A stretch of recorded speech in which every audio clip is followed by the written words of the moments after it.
જય શ્રી કૃષ્ણ મિત્રો. તો આપણી આગળની નવી રેસીપી છે ટેસ્ટફુલ ચટાકેદાર સેવ ઉસળ, ગુજરાતીઓનું ફેવરેટ સેવ ઉસળ. તો ચાલો મિત્રો, સેવ ઉસળ કેવી રીતે બને છે આપણે જોઈ લઈએ.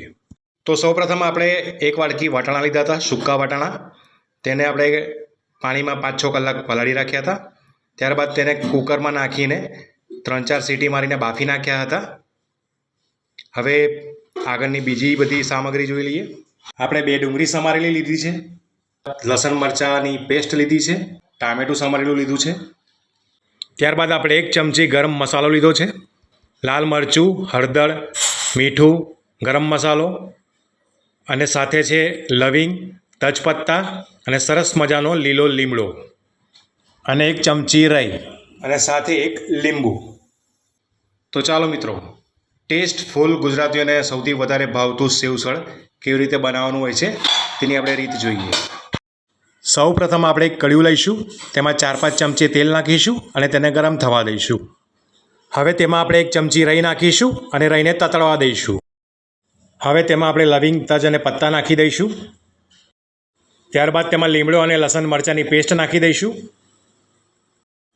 ત્યારબાદ તેમાં સમારેલી ડુંગળી નાખી દઈશું. બધું બરાબર હલાવીને મિક્સ કરી દઈએ. ત્યારબાદ આપણે ટામેટાં પણ નાખી દઈશું. ત્યારબાદ બધા મસાલા નાખી દઈશું. બધું હલાવીને વ્યવસ્થિત મિક્સ કરી દઈએ. બહુ જબરજસ્ત સુગંધ આવી રહી છે. મિત્રો, તમે પણ આ રીતે સેવ ઉસળ બનાવવાનો પ્રયત્ન કરજો.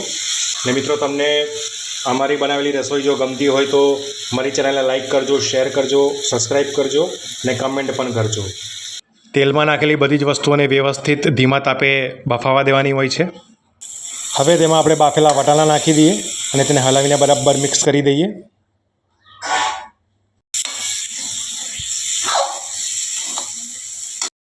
હવે તેમાં આપણે 2 થી 2.5 ગ્લાસ પાણી નાખી દઈશું. બધું હલાવીને બરાબર મિક્સ કરી દઈશું.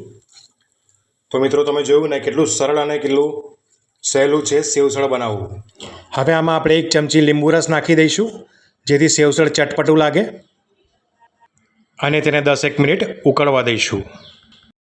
તો આપણું સેવ ઉસળ તૈયાર છે અને તેને આપણે એક બાઉલમાં કાઢી લીધું છે અને સાથે ધાણા પણ નાખી દીધા છે. તો મિત્રો, તૈયાર છે હવે આપણું ટેસ્ટફુલ ચટપટું સેવ ઉસળ. તો હવે આપણે આને આ સેવ નાખીને ખાવાની મજા લઈશું. તૈયાર છે સેવ ઉસળ.